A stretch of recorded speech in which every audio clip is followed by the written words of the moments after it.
Hi, everyone. Okay. A lot going on here. I will warn you, we have some charts. To begin our briefing today, settle in, everyone. Just to give you all an update and really give the American people an update on where we are on our work on economic recovery, where we're seeing progress, and wanted to, of course, show you some visuals as evidence of that. So let me start. Today's unemployment claims data are another welcome sign of our economy's strength as Americans get back to work. As of this morning, we've had 7 consecutive weeks of decline in new unemployment claims. And to translate that into English for people listening or watching at home, unemployment claims are basically every week Americans who who lose their jobs, not at their own fault. They go and they file a claim looking for unemployment insurance. So the drop in these unemployment claims, there's actually a different chart on this, I don't know if they can pull it up, but that we've seen consecutively over the last several weeks and months is a good sign. No, the other chart would be good. Okay, great. So you can see here just the dramatic drop we've seen since January all the way down over the last several weeks. That's ultimately a good sign. And today in a new report, the OECD confirmed that we have returned to the pre-pandemic size of our economy faster than our global peers, while developed economies around the world are facing similar challenges on inflation because a global pandemic is causing global supply chain issues, something we're experiencing, something countries around the world are experiencing. This is further evidence that the president's success in getting Americans vaccinated, getting economic support to the middle class, means that our recovery has positioned us better than any of our peers for continued strong economic recovery, and this new report is evidence of that. So now we go, back to the other chart.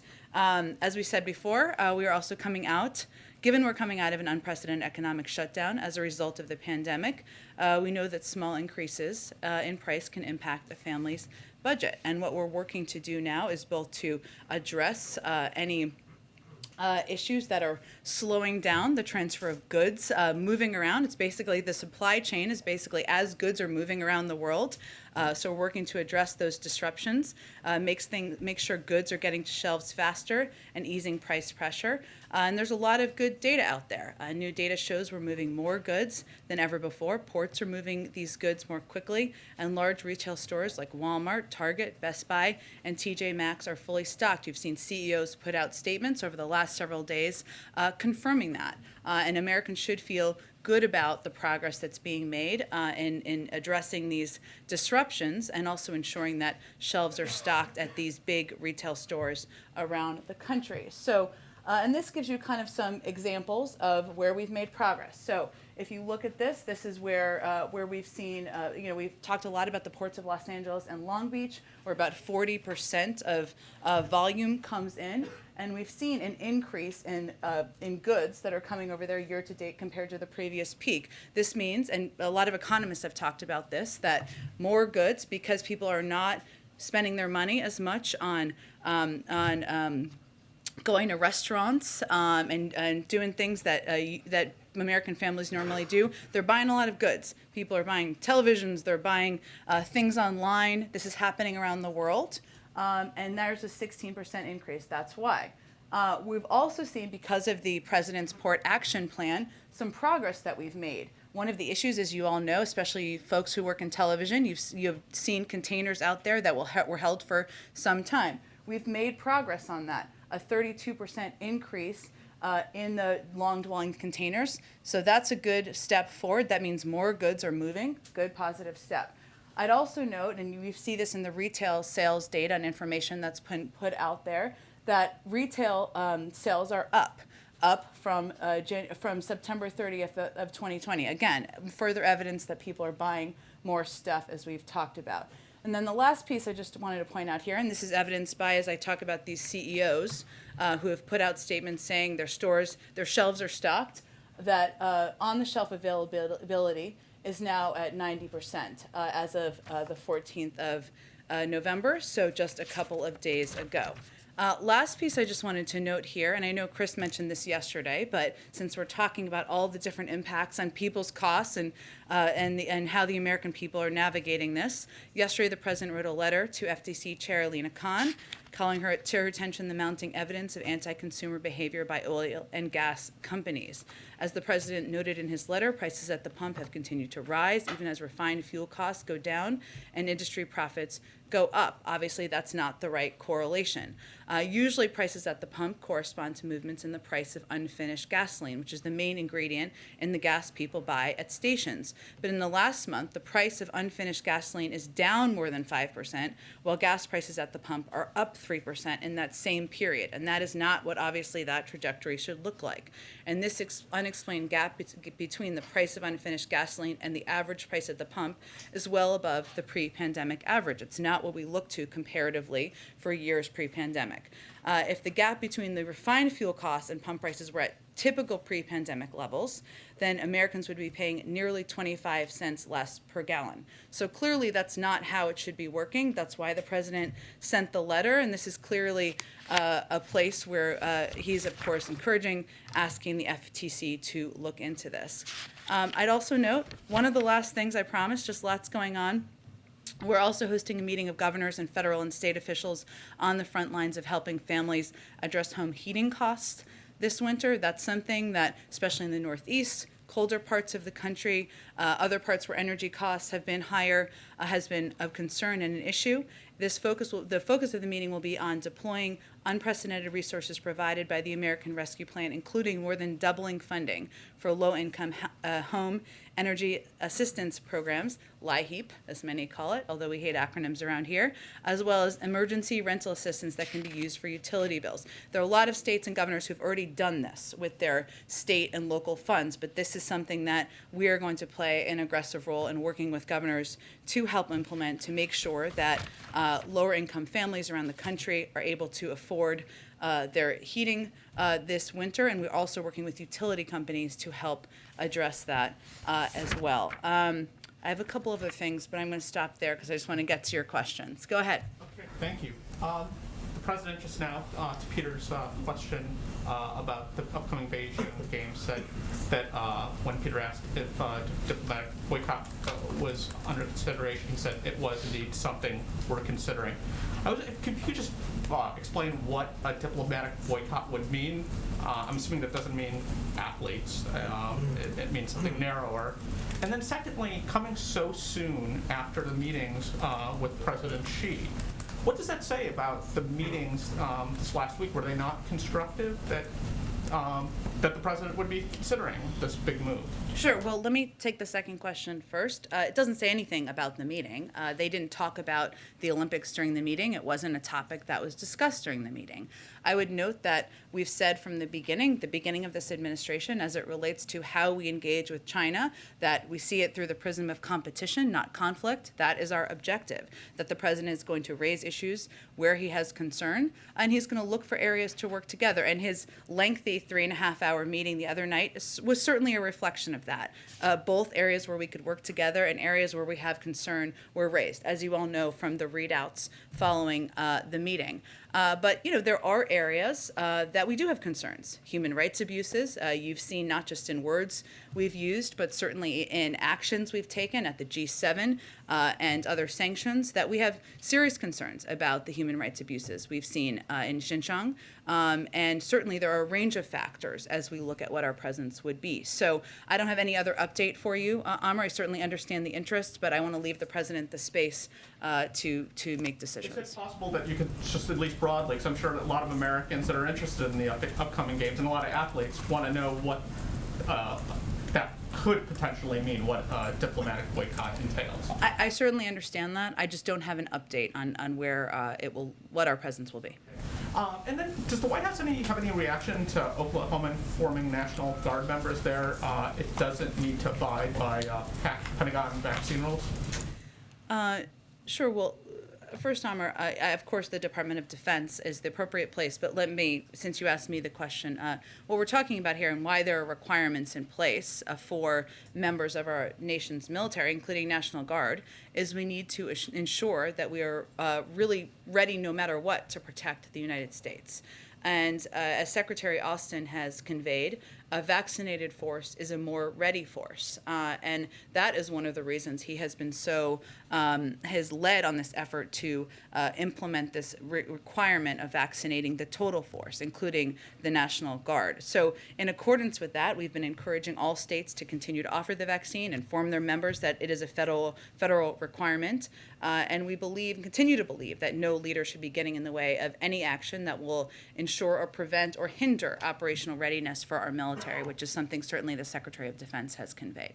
And one last thing on Canada's Prime Minister called the tax credit that the President said he'd be speaking with Prime Minister Trudeau about a clear violation of the updated American trade agreement.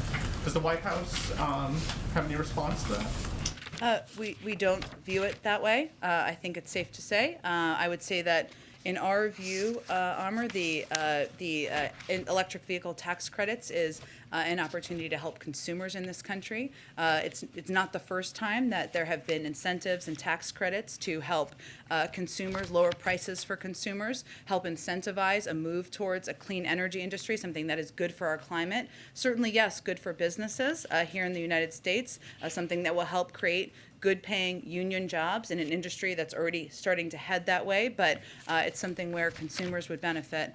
And obviously our view is that we have a great relationship with Canada. The President is very much looking forward to the meeting today, and there's a lot of ways we can discuss working together on economic issues, strategic issues, addressing the global pandemic, and I'm sure they will cover a range of topics in the meeting today. Go ahead. So a couple of questions about bilateral relationships that are not in focus at the White House today. Okay. So first, you were talking about gas prices. So I wanted to ask you about Saudi Arabia. It's a country that Secretary Blinken has described as one where you have a very strong relationship, and yet they have time and time again refused your calls to increase oil production. Would that ever hurt your bilateral relationship? Would you ever punish them for that? Would you ever change that relationship as a result of that? Well, I certainly don't want to make a prediction of that from here, but I will reiterate that we have raised with OPEC member countries, including Saudi Arabia, even though we're not a member of OPEC, the need to ensure that there is available supply out there on the market. I think the reason why I led by talking about the FTC letter is because as we've seen the price of global price of oil come down, we haven't seen the price of gas come down. So there also is a responsibility for oil companies here in the United States and elsewhere to make sure that they are not gas gouging consumers across the country. Okay, one other, on Iran, there's been some reporting that the administration has been privately floating with allies the idea that you might give some sanctions relief or come to some kind of interim deal in order to get those nuclear negotiations off to a good start. I know that your public position thus far has been that that is not something that that you're doing. Would you ever consider that? Is that something that you would ever consider doing to get those negotiations started? I'm not aware of any change in our position or approach to the negotiations. Good.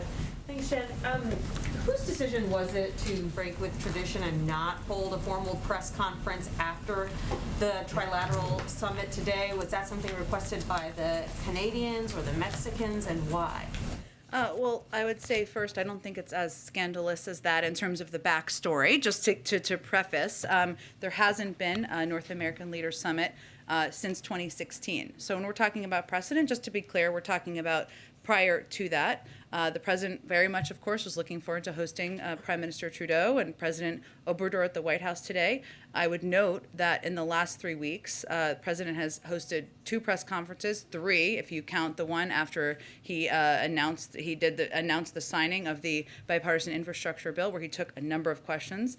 He's also, including today, he's taking questions from reporters a total of at least 10 times this month. There's a change in schedule as things move around, as they sometimes do. As you know, he signed 3 important pieces of legislation today, important for law enforcement, that had broad bipartisan support that moved everything later in the day, and schedules change and adjust, but you saw him take questions just a few minutes ago. Mexico, coming into this meeting, said that it's seeking access to more vaccines. Is that something that the president is planning to promise today?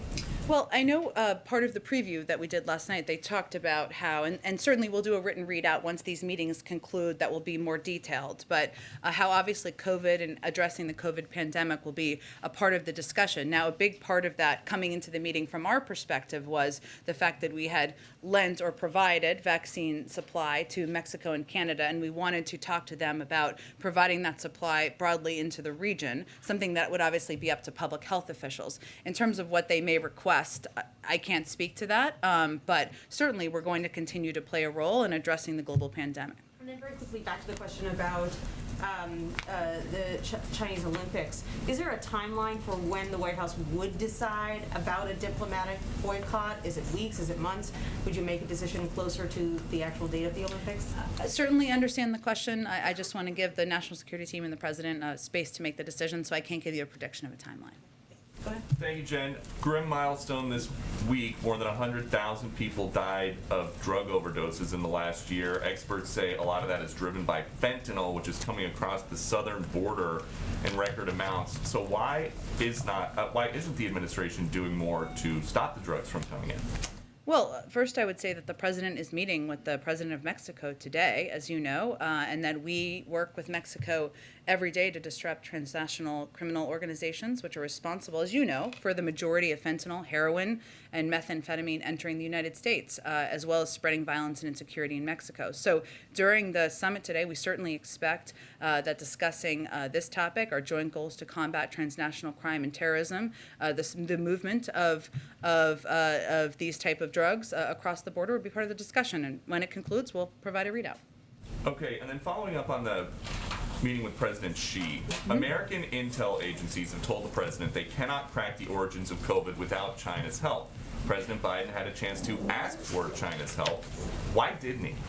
Well, I would say that the president's push for the Chinese to participate more, provide more transparent data and information, we've never held back on that front. We've argued for it publicly, we've argued for it at every level, and the president did talk in his meeting about the importance of transparency, this is exactly an example of. He talked about the importance of transparency, but did he ask President Xi to cooperate specifically with this U.S. intel agency-led investigation into the origins of COVID?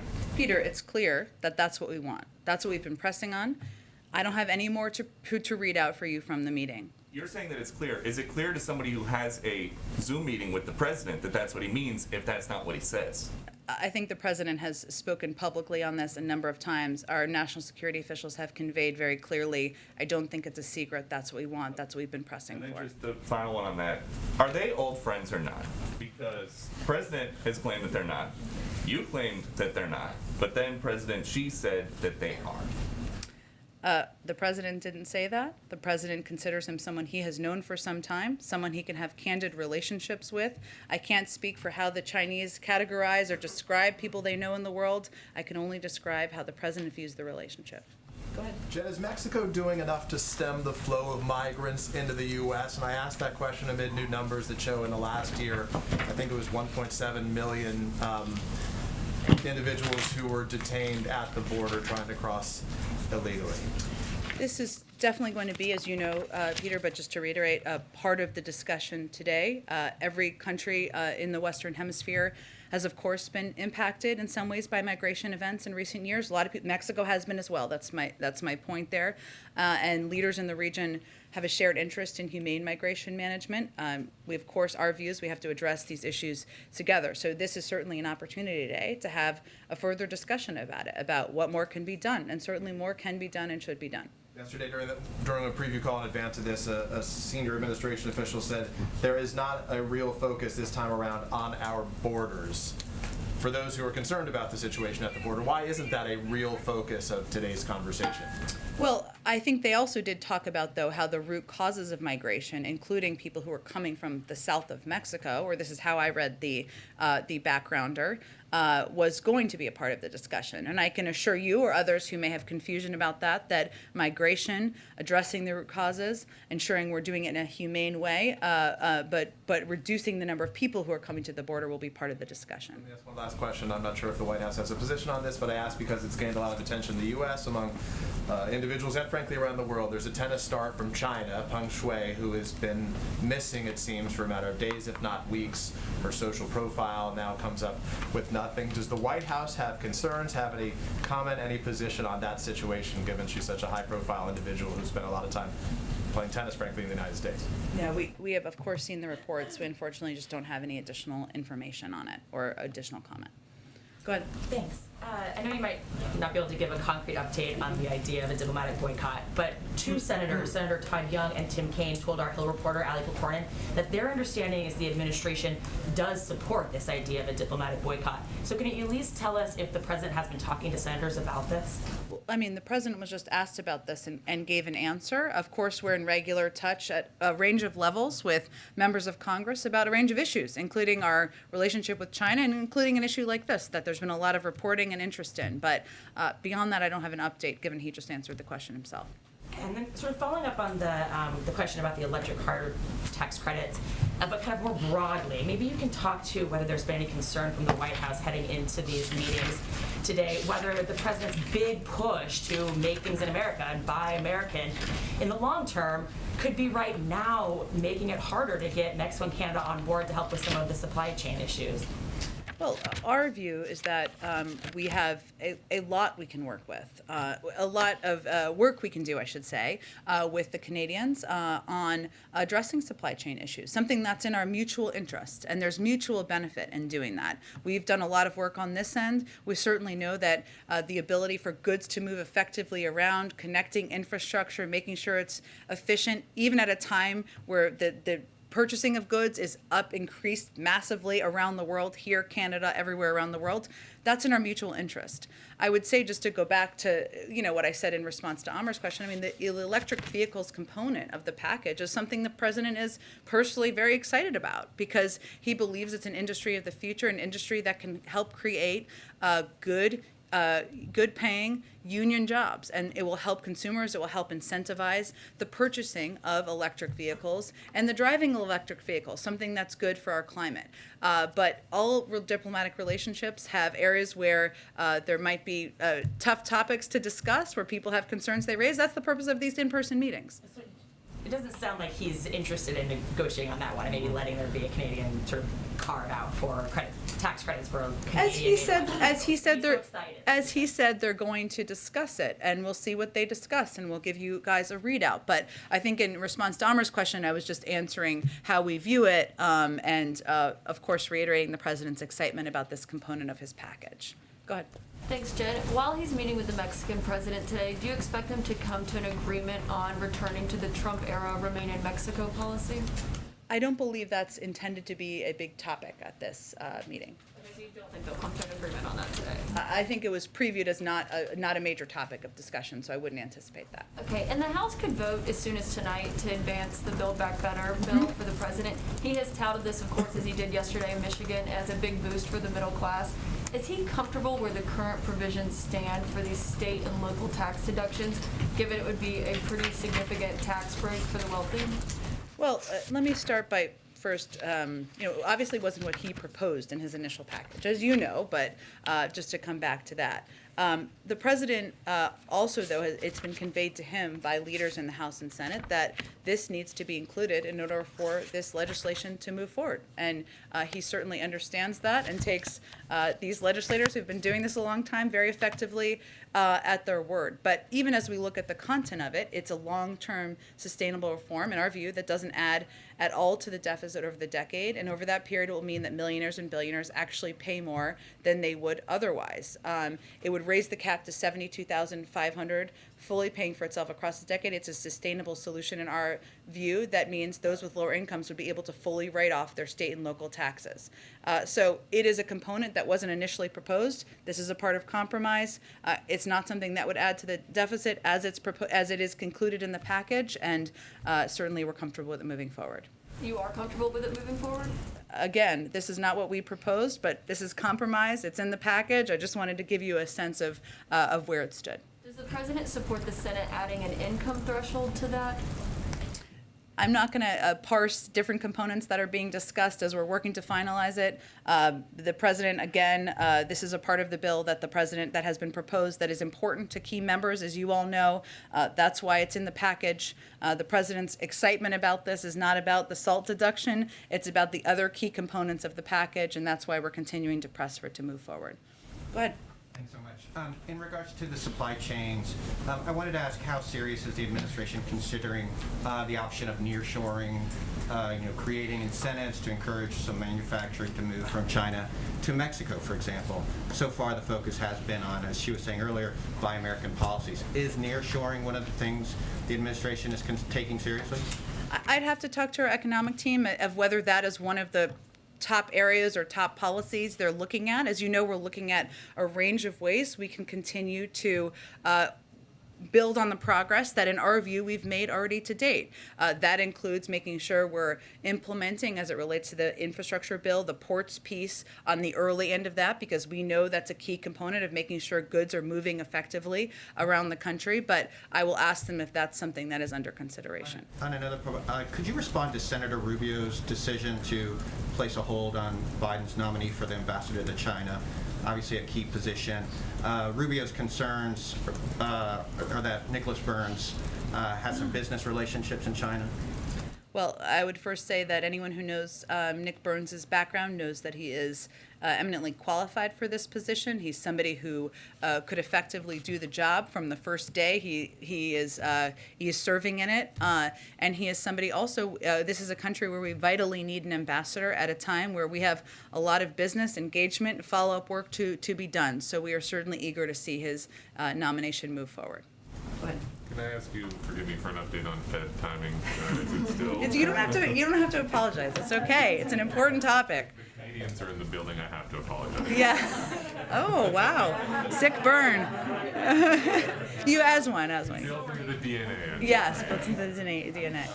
Next is Thanksgiving as well for the church. Still. It still remains, as Chris said yesterday, that he intends to make a decision in advance of Thanksgiving, and hopefully all of you financial reporters can rest easily with your turkey and mashed potatoes or whatever you like to eat, that you don't have to be chasing it by then. Is that an announcement that we can expect to be for the other open positions, or is it just the chair that he's going to name at this time? I don't have an update beyond that, but I think you can certainly expect the nominee for that he will make a decision and will have more to say before Thanksgiving on the chair.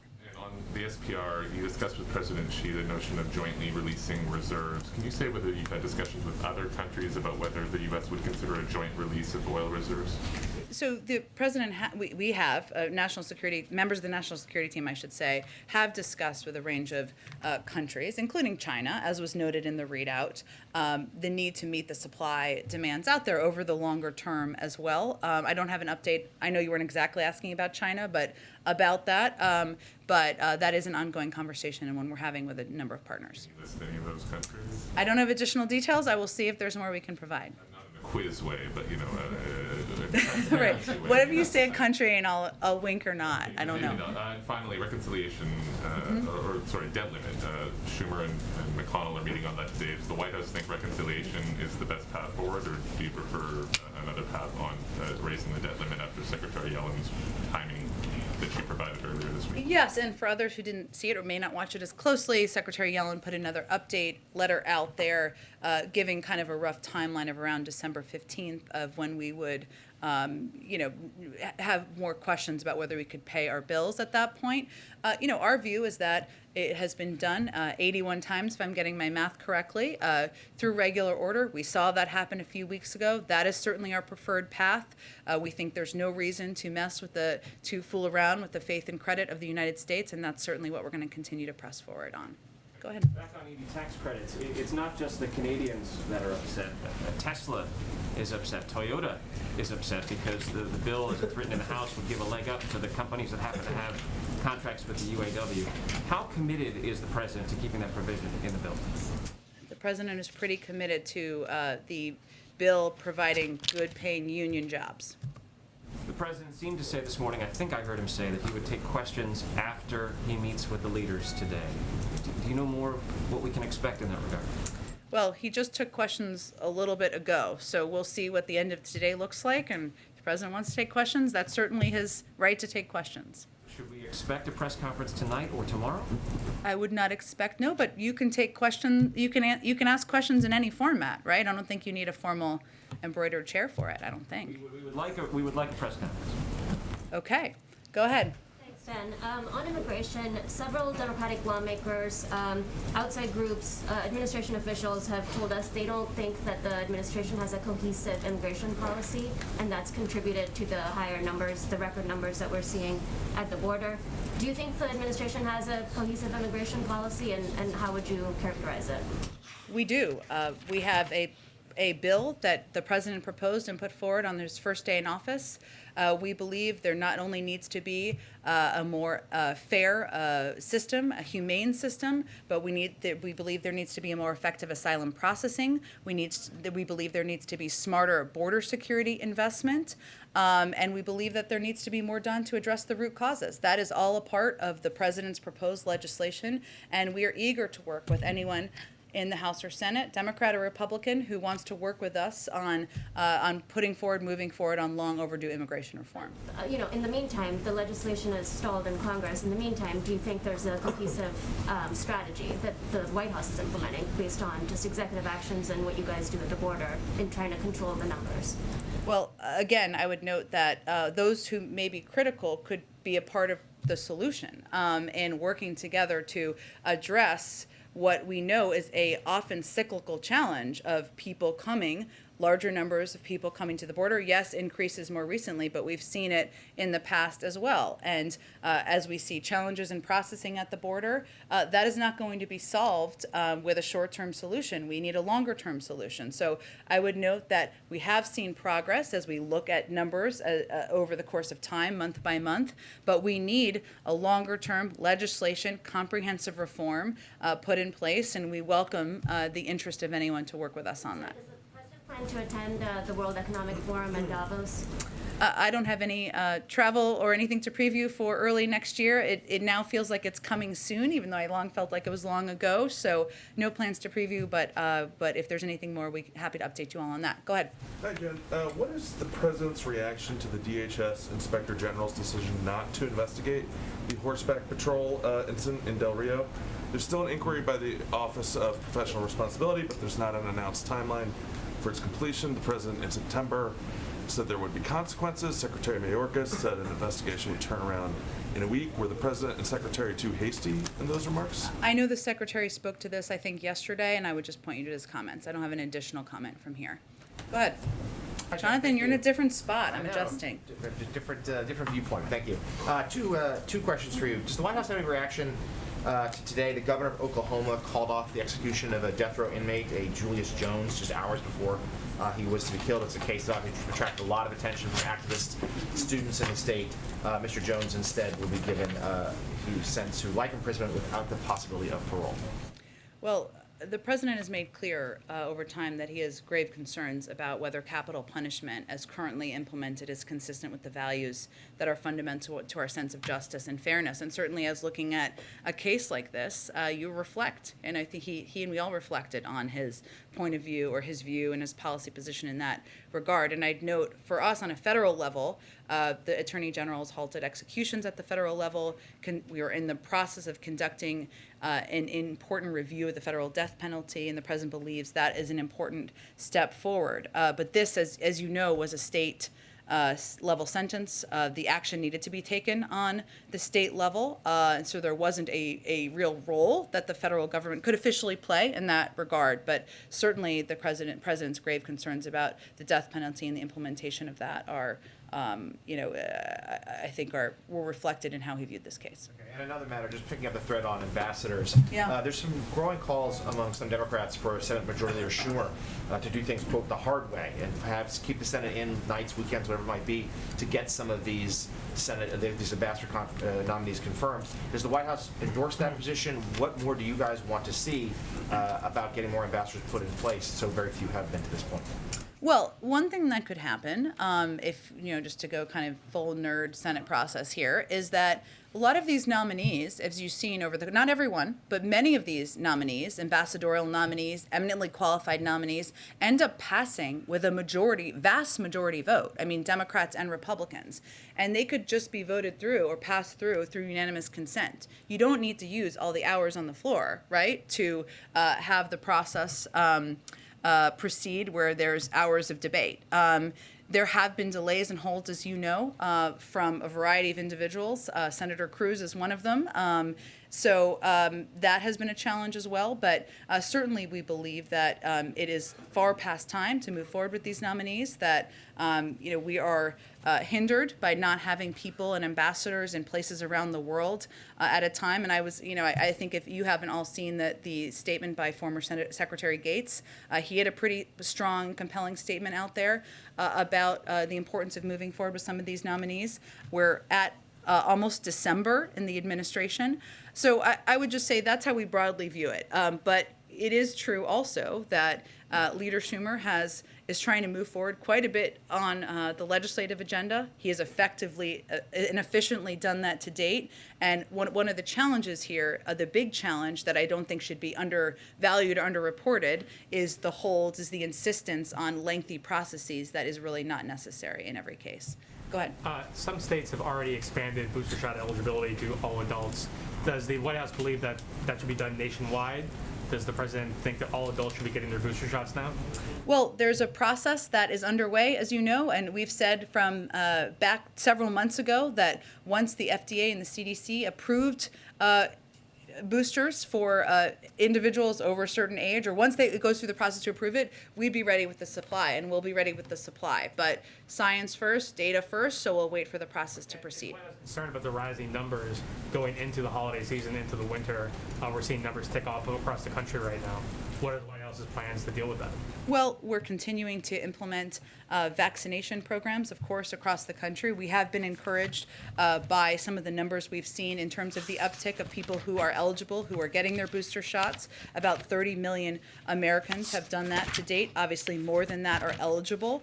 So we'd like to see more people getting booster shots who are eligible to get that extra protection against COVID-19 now, especially going into the holiday season. We know now that kids age 5 to 11 are eligible, that if you get your vaccine shot, you get your first shot now, your kids will be protected by the holiday season. So we're continuing to press and remind people that this is a big travel time of year, a big crowd time of year.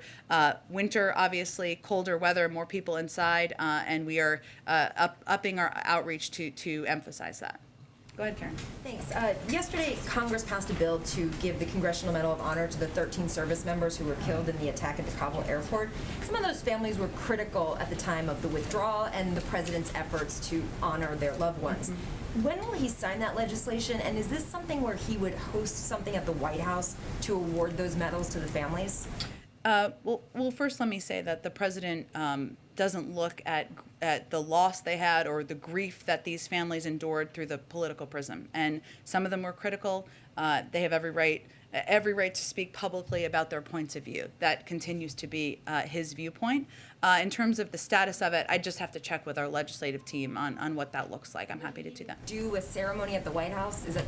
I don't know what it looks like yet because I have to check on the status. As you know, he met many of these families back in August following what I would still say was one of the worst days of his presidency, and conveyed to them that he would be open to staying in touch if that was appealing to them. And everybody deals with and copes with grief, the loss of a loved one in different ways. He remains open to that, but I don't have any updates beyond that. Just do one quick one on paid leave. There's reportedly an effort underway by some Democrats to start working on a separate paid leave proposal out of the Build Back Better plan that could have bipartisan support. Is this something that the president has endorsed as a strategy, given that the House has not even voted yet on the Build Back Better, and where it goes in the Senate then? Well, the president wants paid leave to be in the final package, and of course, It is in the House package and the House bill that will be voted on soon. But without prejudging the outcome here, we also know that it needs to have support in the Senate in order to move forward, and that has been challenging to date. But the president is committed to getting this done, and without getting involved in the specific legislative tactics of it, which I don't think he's quite engaged with on this topic at this point, he wants to get paid leave done. He thinks it's long overdue, and he's committed to getting it done. Go ahead. Thanks, John. Yesterday, oil and gas companies bid nearly $190 million for drilling rigs on federal oil reserves in the Gulf of Mexico. This comes just after President Biden was at COP26 in the United Kingdom. Given that these leases are going to last well past 2030, does this current round undermine at all Biden's pledge to reduce greenhouse gas emissions? I think I may have spoken to this the other day, and I think there's a legal court case around this on the implementation or the allowing of these oil leases to move forward. But I would say, so I would refer you to those comments. Go ahead, Katie. How do you have a summit where migration is one of the major issues without bringing up a policy like Remain in Mexico? Where does the White House think the proper forum for that is if it's not one like this?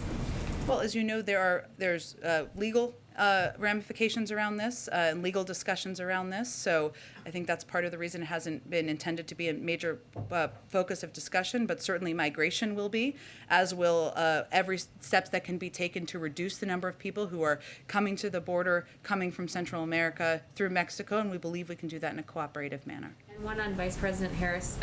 What is the strategy behind her having her own separate set of bilats today? Will she be focusing on different issues with each leader? I'm just wondering what the thinking is behind that. I don't think that's historically uncommon when leaders come to the United States to have meetings with the vice president as well as the president. Certainly there are overlaps of discussions, but it gives them an opportunity to have high-level engagement while they're in the United States with both the President of the United States and the Vice President of the United States, something we certainly think sends an indication about the value we place in these relationships.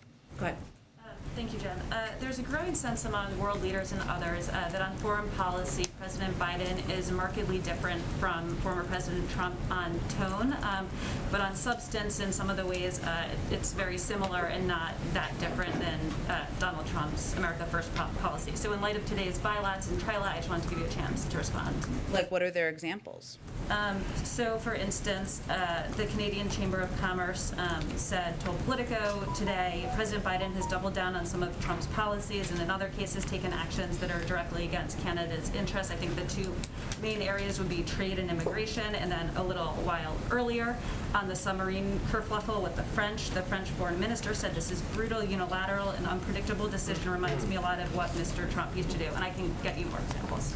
Sure. Well, look, I would say I'm not sure those are that specific, and I've already spoken to the electric vehicles component. I think it's hard for any analyst to look at the president's approach to re-engaging with allies around the world, which is something that has been front and center to the president's approach to global engagement, to rejoining the Paris Climate Agreement, to acknowledging that climate is one of the biggest crises we face around the world, to ensuring that we are working to promote human rights around the world, freedom of press around the world. I think the list of differences is probably a laundry list, and the list of similarities probably fits on the back of a tiny napkin. One last tiny question. On the diplomatic boycott of the Olympics, can you give us any sense of a time frame for when we should expect that decision? I don't have a time frame to give you today. Ashley, obviously the Olympics are in February, and I want to give the president and the national security team a little space. But as any updates are there to provide, we certainly understand the interest and we'll provide them to all of you. Go ahead. You talked about the letter the president wrote to the FTC. How fast does the president expect that letter to bring down gas prices? Well, I think what we're looking at here is highlighting and elevating an issue that should be pretty apparent to people across the country. And I would note, since you gave me the opportunity, that in the letter, the president also noted that the two largest oil and gas companies in the United States, measured by market capitalization, just to speak your kind of language, are on track to nearly double their net income over 2019. So just to give you a sense, they're set to earn $32.9 billion this year. In 2019, the two companies only earned $17.2 billion in combined net income. And I would also note that BP CEO said, while announcing an additional $1.25 billion share buyback earlier this month, quote, "When gas prices are strong, this is literally a cash machine."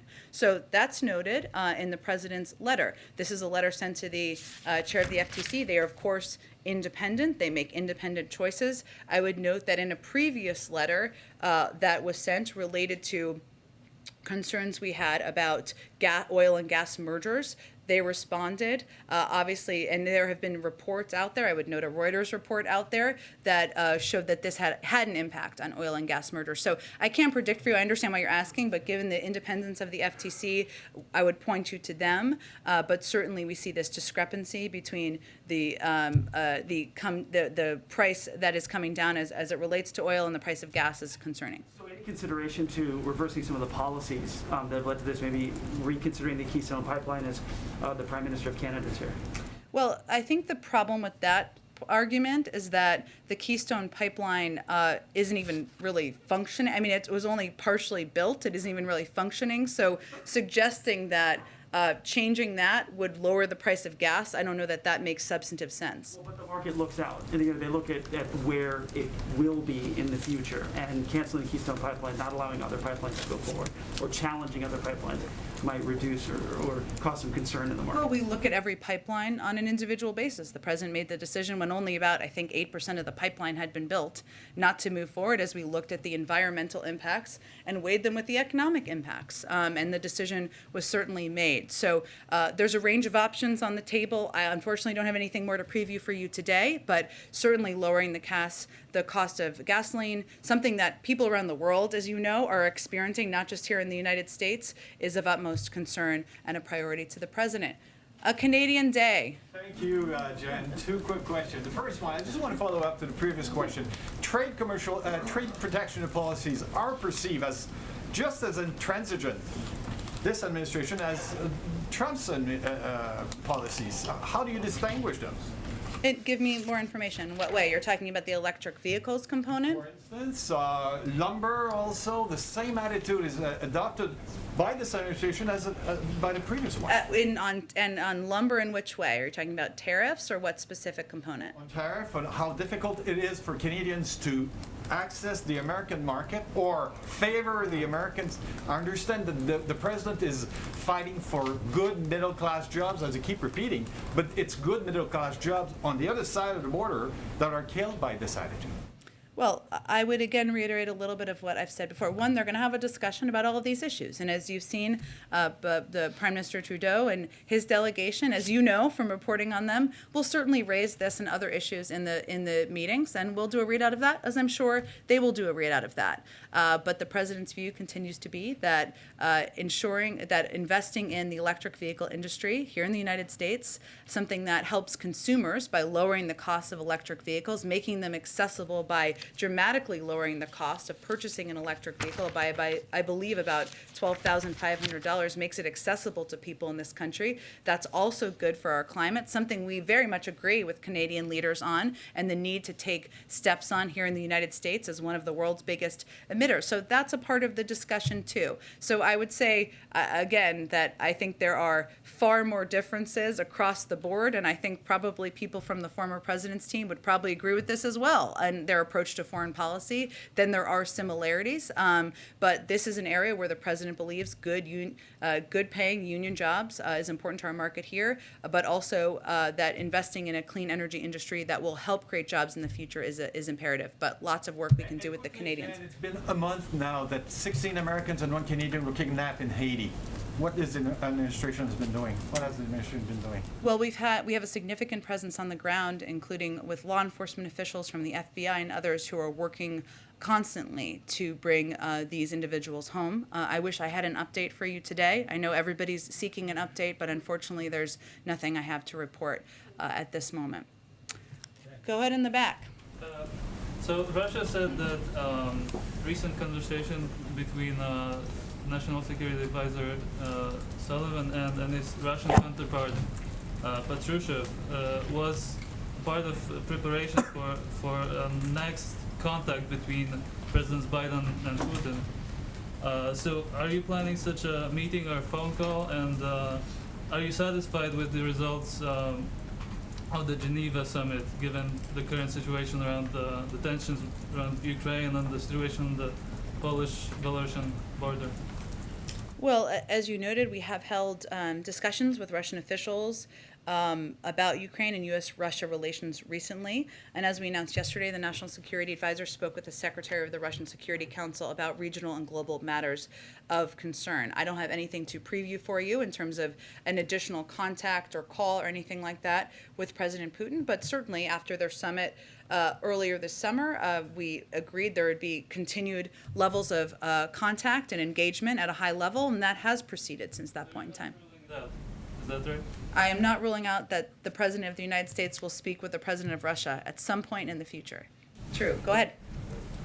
Me, sorry. Oh, well, I was going to go right behind you because today is also a Mexico Day. Thank you. The North American Leaders Summit has many subjects on the table: energy, you said organized crime, of course, COVID, and certainly USMCA. In all of these areas, what does the United States government needs to see to consider this summit successful, especially in terms of the Mexican government? Do you expect any agreement today, and in which areas? Thank you, Jen. Sure. So, you know, at the bottom line is today is an opportunity to resume a level of engagement with the Canadians and the Mexicans in their leadership, at the leadership level, that had been stalled for 4 years, hadn't happened since 2016.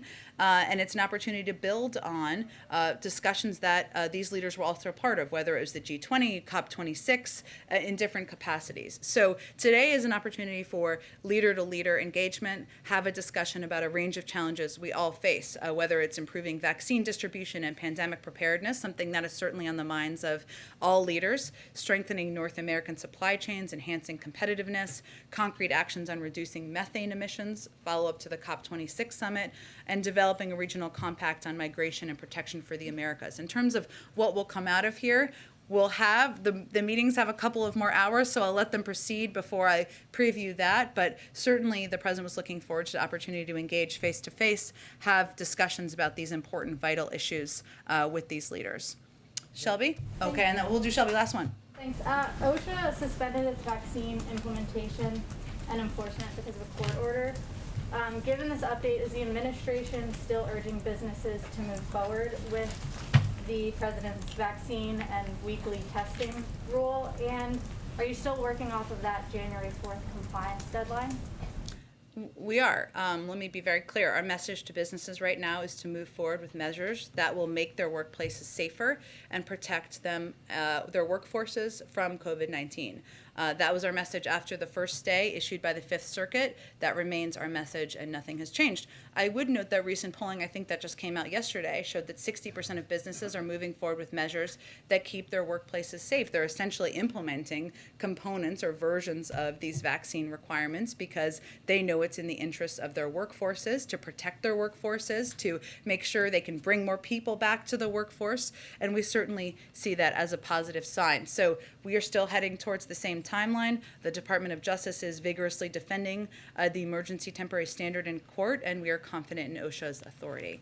All right, thanks everyone. Senator Manchin just walked out while we were in here. Are you able to provide any readout of the meeting that I suppose just happened? Did he meet with the president or with staff? He was not in the meeting with the Mexican president and the Canadian president. That would just make an added component of today. I believe he was participating in a swearing-in ceremony for Dr. Gupta per Dr. Gupta's request. Thanks, everyone.